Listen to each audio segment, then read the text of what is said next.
लग आया नहीं। बहुत सारे लोग कहते हैं कि यीशु ने यहाँ पर अपनी माता का अनादर किया है, ये तूने अपने शब्दों के द्वारा अपनी माँ को अपमानित किया है। लेकिन मैं आपसे कहना चाहता हूं मेरे प्रियो, यीशु ने कभी भी अपनी माँ का, अपने पिता का कभी भी आदर नहीं किया, अपने पिता का आदर किया, कभी उन्हें अपमानित नहीं होने दिया। क्योंकि वो कहता है कि जैसे पिता की इच्छा जैसे जिस पिता ने मुझे इस पृथ्वी के ऊपर उसकी इच्छा को पूरी करने के लिए भेजा है, मेरी नहीं बल्कि पिता आपकी इच्छा पूरी हो।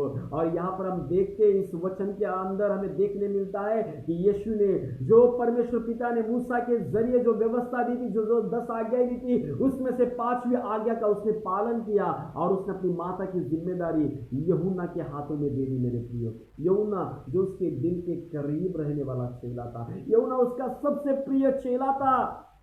प्रियो, और भी उसका प्रिय चेले थे। पतरस भी उसका प्यारा चेला था, याकूब भी उसका प्यारा चेला था। लेकिन इस कठिन परिस्थिति में वो सारे चेले उसके करीब से भाग गए, उसके पास से दूर हो गए। उन्होंने अपने साथ अपने और यीशु के बीच में दूरियां बना ली। मेरे प्रियो, लेकिन यूहन्ना एक ऐसा चेला था जो मरते दम तक यीशु के करीब रहा, यीशु के हृदय के करीब रहा। और उसने यीशु के हृदय में एक ऐसी जगह बना ली थी जिसके द्वारा यीशु को पूरी रीति से यह जानकारी थी और उसे विश्वास था कि मेरे बाद मेरी माता को सिर्फ यूहन्ना ही संभाल सकता है। मेरे प्रियो, आज कई सारे मसीह भाई बहने जो प्रार्थनाएं करते, परमेश्वर के वचन को पढ़ते, अन्य भाषा में बोलते, लेकिन अपनी माता और अपने पिता का आदर नहीं करते हैं, अपनी मां को गालियां देते, अब शब्द बोलते, उन्हें गंदे अल्फाज उनके मुंह से अपने माता के प्रति निकलते। लेकिन मैं आज आपसे कहना चाहता हूं, अगर यदि आप सेवकाई करते हो, यदि आप परमेश्वर की वचन को बांटते हो, यदि आप पवित्र आत्मा में चलते हो, तो सबसे पहले आपको आज्ञा पालन करना भी जरूरी है। आपको आज्ञा पालन करना चाहिए। यदि आप अपनी माता और पिता का आदर नहीं करते हो तो याद रखो, परमेश्वर भी आपका आदर नहीं करेगा, क्योंकि उसने स्वयं आज्ञा पालन किए। मेरे प्रियो, और आज्ञा पालन ये बहुत बड़ी चीज है। It's very important to be obedient to the lord. ये हमारे लिए बहुत ही मायने रखता है। मेरे प्रियो, यीशु की मां के विषय हम देखते, उसकी मां की जिम्मेदारी उसने क्या की। इतने दुखों से पीड़ित है, इतने जख्म शरीर पर हुए, लहू लुहान है, वो कुछ बात नहीं कर सकता। इस समय उसको खुद सांत्वना की जरूरत है। इस समय उसको खुद प्रियो ऐसे व्यक्ति की जरूरत है कि जो उसकी सहायता कर सके। लेकिन उन परिस्थिति में, उन कठिन हालातों में वो अपनी मां के विषय में सोच रहा है। ये बहुत ही कम लोग हैं प्रियो जो ऐसा करते हैं, क्योंकि पौलुस कहता है, सब जन अपनी नहीं बल्कि अपने पड़ोसी के विषय में भी सोचो। सब जन खुद की मत देखो बल्कि दूसरे की भी सोचो। हमें दूसरों की भी सोचना चाहिए। आज हम क्या करते हैं? आज हम परमेश्वर के वचन का प्रचार करते हैं। बहुत सारे लोगों को हम देख रहे, मेरे प्रियो, बहुत सारे लोगों को देख रहे। इस लॉकडाउन की परिस्थिति में मैं किसी के ऊपर उंगलियां नहीं उठाना चाह रहा हूं। लोग सहायता कर रहे हैं, मसीह लोग सहायता कर रहे हैं, लेकिन सहायता करके क्या कर रहे हैं? उनके फोटोज निकाल कर आज वो फेसबुक पर पोस्ट करें। मेरे प्रियो, मैं आपसे कहना चाहता हूं, जिनकी आप सहायता कर रहे हैं इस लॉकडाउन के हालात में, जो आज दुखों में, तकलीफ में, वो भिखारी नहीं है, बल्कि प्रियो वो परिस्थिति से मजबूर हुए, उनके हालात मजबूर के बन गए। इसलिए आप अपने फोटोज को निकालकर, बहुत सारे ग्रुप में लोग पोस्ट करते हैं, 15-15, 20-20 फोटोज मेरे व्हाट्सएप ग्रुप पे आते हैं। मैं आपको बताना चाहता हूं मेरे प्रियो, यीशु ने सारी दुनिया को बचाया, लेकिन यीशु ने कभी दिखावट नहीं की, यीशु ने कभी दिखावट नहीं की। लोगों को बताने के लिए काम मत करो, बल्कि तुम्हारा प्रतिफल जो देने वाला परमेश्वर है उसको दिखाने के लिए तुम क्या करो? प्रभु के साथ विश्वास योग्य बने रहो। मेरे प्रियो, मैं आपसे कहना चाहता हूं, यीशु ने यूहन्ना के ऊपर जिम्मेदारी इसलिए सौंपी, पहली बात कि परमेश्वर प्रभु यीशु मसीह चाहता था कि उसके बाद जो सुसमाचार का काम है, जो सुसमाचार का कार्य है, वो भी यूहन्ना संभाले। परमेश्वर के दिए हुए वचनों का भी आदर करे, उसको जो काम सौंपा गया, जो जिम्मा उसका था, उसको भी वो पूरा करे। और दूसरी बात जो है मेरे प्रियो, यीशु की मां जो अभी बेबस और जिसको कोई सहारा नहीं था, उसका इकलौता बेटा मरने वाला था, यीशु मसीह, इसकी भी प्रियो जिम्मेदारी उसके कंधों पर यीशु मसीह ने दिए। मैं आज आपसे कहना चाहता हूँ प्रियो कि यीशु ने अपने माँ के प्रति एक जिम्मेदार बेटा बनकर अपनी परिस्थितियों को, अपने जिम्मेदारियों को निभाया है। आज हम क्या कर रहे, बहुत सारे मसीह भाई बहन आज क्या करें, अपनी माताओं को, अपने पिताओं को जब वो बुजुर्ग हो जाते, जब उनकी उम्र हो जाती है, उनसे पैसा छीन लेते, उनसे दौलत छीन लेते और उन्हें एक आश्रम में डालते, नहीं तो घर के नीचे या घर के बाहर कहीं पर तो उन्हें फेंक देते। लेकिन मैं आपसे कहना चाहता हूं, यदि आप मसीह का अनुकरण करने वाले, तो आपके पास मसीह का मन भी होना चाहिए मेरे प्रियो। मसीह का मन बहुत ही अलग था मेरे प्रियो। अपनी माँ की भी जिम्मेदारी, मरते मरते उसने अपनी माँ की जिम्मेदारी भी एक शख्स को, एक व्यक्ति को जो उसका प्रिय चेला था, उसको उसने सौंप दी मेरे प्रियो। हालेलुया। हम देखते हैं प्रियो, गलातियों की किताब 6 अध्याय और 7 वचन कहता है, मनुष्य जो कुछ भी बोता है वही काटेगा। अगर यदि आप आज अपनी माता का, अपने पिता का आदर नहीं कर रहे हो, यदि आप उनको आज ठुकरा रहे हो, यदि आप उनको गालियां गलौज कर रहे हो, यदि आप उनको अपमानित कर रहे हो, तो याद रखो आने वाले समय में आपके भी बेटे हैं, आपके भी बच्चे, वो भी आपके साथ करने वाले हैं प्रियो। हम मसीह होने के नाते ये हमारा जिम्मा है कि हम परमेश्वर के प्रति आज्ञा पालन करें मेरे प्रियो। यीशु मसीह ने अपने पिता की हर एक आज्ञा को उसने पूरा कर दिया, हर एक आज्ञा को पूरा कर दिया मेरे प्रियो, हर एक आज्ञा को। आप मुझे बताएं, उत्पत्ति से लेकर प्रकटीकरण, प्रकाशित वाक्य तक अगर आप पढ़ेंगे तो कहीं पर भी नहीं लिखा है कि यीशु मसीह ने अपने पिता की आज्ञा का पालन नहीं किया।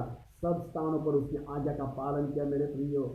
और यीशु मसीह एक माँ का, एक पिता का आज्ञाकारी बेटा बन गया। मैं चाहता हूँ जो लोग खुद को मसीह के बच्चे समझते हैं, मैं चाहता हूँ कि वे भी अपने परमेश्वर की तरह, अपने बाप की तरह, हम भी अपने जिम्मेदारियों के प्रति आज्ञा पालन करके हमारी जिम्मेदारियों को हम पूरा कर सके मेरे प्रियो। हालेलुया। गलतियों 6 और 7 जैसे मैंने कहा कि मनुष्य जो कुछ भी बोता है उससे वो क्या करने वाला है, कटनी भी करने वाला है। उसी समय आपका ध्यान और एक वचन के ऊपर लगाना चाहता हूँ, लूका की किताब उसका 2 अध्याय और 35 वचन, लूक चैप्टर 2 वर्स 35। मैं आपके लिए पढ़ूंगा इन वचनों को। वरना तेरा प्राण भी तलवार से बार बार छिप जाएगा, इससे बहुत हृदय के विचार प्रकट होंगे। हम देखते यीशु मसीह का जन्म होने के बाद शमौन नामक एक परमेश्वर का भविष्यवक्ता था, और यीशु की माता मरियम और उसका पिता यूसुफ था, ये दोनों उसके पास लेकर गए। और उस शमौन भविष्यवक्ता ने इस वचन में हम देखते कि भविष्यवाणी की है कि वरना तेरा प्राण भी तलवार से बार बार छिप जाएगा, क्योंकि यीशु मसीह के विषय में वहां पर भविष्यवाणी की थी। लेकिन उसकी मां मरियम को भी शमौन के द्वारा परमेश्वर ने यह चेतावनी दी थी, उसे आगाह किया था कि तेरे बेटे की मौत इस तरीके से होने वाली है कि उसकी मृत्यु की जो पीड़ा है तलवार बनकर तेरे हृदय में छुप जाएगी और तेरे हृदय को काटती हुई वो बाहर निकल आएगी मेरे प्रियो। और मरियम ने इन तमाम सारी बातों को अपने मन में रख दिया, अपने जहन में रख दिया, उसने उन बातों को स्वीकार कर लिया। मैं तो कहता हूं बड़ी ही धन्य वो स्त्री थी जिसका नाम आज बाइबल में दर्ज है। बाइबल उसके विषय में कहा है कि सारी स्त्रियों में से, सारी महिलाओं में से ये महिला बहुत ही धन्य और आशीषमंद थे मेरे प्रियो, क्योंकि इसने ऐसे वफादार परमेश्वर के बेटे को अपने गर्भ के द्वारा उसने सींचा और उसे इस दुनिया में लेकर आई मेरे प्रियो। आज अगर यदि आपके कंधों पर प्रभु ने जो जिम्मेदारी दी है, ये 2 कंधे मैं आपको बताना चाहता हूँ। एक कंधों पर हमारे माता पिता, हमारे बच्चे, हमारे परिवार वालों की जिम्मेदारी है, और दूसरे कंधों पर जो मसीह लोग हैं उनके दूसरे कंधों पर सुसमाचार की भी जिम्मेदारी यीशु मसीह ने हमें दी है। जैसे हमारे यीशु मसीह ने उन दोनों भी सभी जिम्मेदारी को पार किया, उस जिम्मेदारी के प्रति यीशु मसीह वफादार रहा, वैसे हमें भी परमेश्वर के प्रति इन दोनों जिम्मेदारियों को पूरा करना है मेरे प्रियो, पूरा करना है। बहुत सारे लोग जो है अपने जिम्मेदारी से हाथ धो बैठते हैं, अपने जिम्मेदारियों से भागते हैं। लेकिन मैं आज आपसे कहना चाहता हूं, अगर यीशु मसीह इन कठिन परिस्थिति में भी अगर वफादार बनकर अपनी माँ की जिम्मेदारी, बेटा होने के नाते अपनी माँ का फर्ज वो पूरा कर रहा था, तो हमें भी वो करना चाहिए मेरे प्रियो। इसलिए कहता है, हे नारी देख, ये तेरा क्या है, आज से ये तेरा बेटा है और तू उसकी माँ है। और यूहन्ना ने भी उस जिम्मेदारी का इनकार नहीं किया, उसने नकारा नहीं, बल्कि उस दिन से बाइबल कहती है कि मरियम उसकी माँ बन गई और वो मरियम का बेटा बन गया। मेरे प्रियो, जब हमारे पास सुख होता है तो सारे, जैसे हम देखते हैं, अगर चीनी का एक टुकड़ा या फिर चीनी नीचे गिर जाए तो उसके अड़ोस पड़ोस में कितनी सारी चींटियाँ जमा होती है। अगर शहद या फिर कोई मीठी चीज गिरती है तो चींटियाँ आती है। लेकिन सुख में सब हमारे साथ होता है, लेकिन दुख में हमारे साथ कोई भी नहीं होता है मेरे प्रियो। और यही बात हमें देखने मिलती है कि यीशु मसीह के दुख और कठिन और पीड़ा भरे समय में उसके साथ कोई भी नहीं था। उसकी माँ तो थी, लेकिन वो भी लाचार थी, वो कुछ भी नहीं कर पा रही थी, क्योंकि स्वयं परमेश्वर पिता ने अपने बेटे का हाथ उस कलवरी क्रूस के ऊपर छोड़ दिया था, त्याग गया था। हालेलुया। मेरे प्रिय, मैं आपको और एक बात बताना चाहता हूँ। जब यीशु मसीह का जन्म हुआ और जब वो यरूशलेम की ओर गए, और यरूशलेम के और जब वो कुछ कारण से वहां पर गए, तो हम देखते कि यीशु की माँ मरियम और उसका पिता यूसुफ यीशु को भूल कर आए, और वो एक दिन का रास्ता पूरा पार कर गए। तब उन्हें याद आया कि यीशु मसीह के साथ में, अपने रिश्तेदारों के पास, अपने दोस्तों के पास उसकी खोज करने लगे। यूसुफ मरियम से कहने लगा, यीशु कहाँ है? मरियम यूसुफ से कहने लगी, शायद वो किसके पास तो वो। और खोज करते करते एक बात उनको समझ में आई कि यीशु मसीह जहां पर था वहीं पर रुक गया, और हम एक दिन की बात आगे चलकर आ गए। 24 घंटों तक यीशु की माँ और यीशु के पिता उससे अलग हुए, लेकिन यीशु मसीह अपने परमेश्वर पिता की उपस्थिति में था। इसलिए बाइबल कहती है, एक माँ अपने बच्चों को भूल सकती है, लेकिन मैं तेरा परमेश्वर तुझे कभी ना भूलूंगा, तुझे कभी ना त्यागूंगा। हमारा परमेश्वर हमें कभी नहीं भूलता है मेरे प्रियो, कभी नहीं त्यागता है। हमारा परमेश्वर एक वफादार परमेश्वर है, हमारा परमेश्वर एक ईमानदार परमेश्वर है, हमारा परमेश्वर सर्वशक्तिमान परमेश्वर है मेरे प्रियो। और इस सब से आज मैं विश्वास करता हूँ और आशा करता हूँ कि आप सब इस वचन के जरिए आशीषित हुए। जैसे क्या यहाँ पर कहा गया, इस अपनी माता की जिम्मेदारी यमुना के हाथों सौंप कर प्रियो, यीशु मसीह को बहुत बड़ा सुकून मिला मेरे प्रियो, क्योंकि यीशु अपने माँ के प्रति एक आज्ञाकारी बेटा बना और उसने अपने इन तमाम सारी जिम्मेदारियों को पूरा किया मेरे प्रियो। हालेलुया। आज मैं चाहता हूँ कि जो लोग मेरी आवाज़ को सुन रहे, जो लोग इस वचन को सुन रहे, यदि आप परमेश्वर की सेवकाई करते हो, प्रभु को जानने वाले, मसीह को पहचानने वाले हो, तो मैं आपसे कहना चाहता हूँ, अपने माता और अपने पिता का आदर करें, क्योंकि यीशु मसीह ने हमें वो आज्ञा दी है। पुराने नियम परमेश्वर यहोवा पिता ने हमें आज्ञा दी है, तो अपनी माता और अपने पिता का आदर कर। यदि आप सेवकाई कर रहे और अपनी माता पिता का आदर नहीं कर, उन्हें अपमानित कर रहे, उन्हें घृणित कर रहे, तो मैं आपको आप जो है अपने प्रतिफल को पाओगे नहीं। आपका प्रतिफल कभी देगा नहीं, क्योंकि हम परमेश्वर की आज्ञा का पालन नहीं कर रहे, हम अवज्ञा कर रहे, और इस अवज्ञा की वजह से मनुष्य के जीवन में श्राप आते हैं। इस अवज्ञा की वजह से मनुष्य के जीवन में पीड़ाएं आती है, तकलीफें आती है। मैं आपसे कहना चाहता हूँ प्रियो, इतने कठिन हालातों में भी यीशु ने अपनी माँ के प्रति एक आज्ञाकारी बेटा बनकर और परमेश्वर पिता का एक आज्ञाकारी बेटा बनकर माँ और पिता दोनों की भी इच्छाओं को पूरी किया, और उनकी आज्ञाओं को पालन कर यीशु मसीह एक नेक और वफादार बेटा ठहरा मेरे प्रियो। आज मेरे आपसे इस वचन के जरिए यही कहना चाहता हूँ, यही संदेश मैं आपके पास पहुंचाना चाहता हूँ कि आप भी अपने माता पिता का आदर करें और अपने माता और पिता का एक आज्ञाकारी और जिम्मेदार बेटा ठहरे। जैसे हम परमेश्वर के बच्चे, हमें परमेश्वर की भी आज्ञा पालन करना है, और जिन माता और पिता के जरिए परमेश्वर हमें इस दुनिया में लेकर आए, उनकी भी हमें आज्ञा पालन करनी मेरे प्रिय। मैं विश्वास करता हूँ और आशा करता हूँ कि आप इस वचन के द्वारा आशीषित हुए हैं। हम इस समय प्रार्थना करेंगे मेरे प्रिय। धन्यवाद देते स्वर्गीय प्रेम पिता, इस सुंदर से अवसर के लिए जो आपने हमें दिया प्रभु।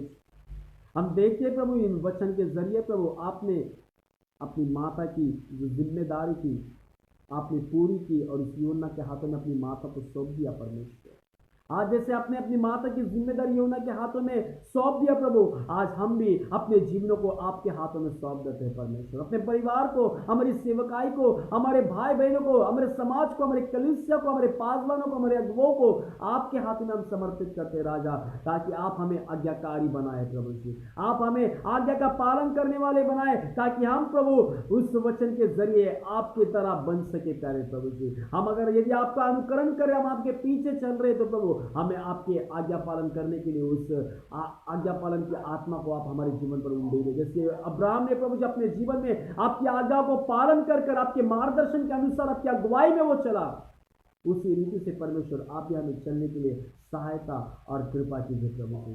प्रभु हम धन्यवाद देते इस वचन के जरिए आपने आपके नाम की महिमा कर ली प्रभु। सारा आदर जलाल महिमा गौरव आपके नाम को देते प्रभु जी। देखने वाले सभी भाई बहनों को, सभी दर्शकों को, सबों को प्रभु आपके हाथों में देते। जो दास आगे का जो वचन प्रचार करने वाले, उनका भी पिता परमेश्वर आप इस्तेमाल करना बहुत आए, सबके राज्य की बढ़ोतरी के लिए सारा आदर महिमा आपके नाम को देते। हम प्रार्थना करते CSS प्रभु परमेश्वर ये संस्था है, इस पिता परमेश्वर मुंबई शहर के अंदर, महाराष्ट्र के अंदर, भारत देश के अंदर आपके नाम की महिमा कर सके, इसलिए आप भी उन्हें पवित्र आत्मा के सामने से भर दीजिए प्रभु। सारी प्रार्थना को हमारे उद्धारक और पिता परमेश्वर आपके बेटे जलाली यीशु मसीह के नाम से मांगते इसे सुन और ग्रहण कर पिता, आमीन एंड आमीन। Thank you so much, God bless you. प्रभु आपको आशीष करे।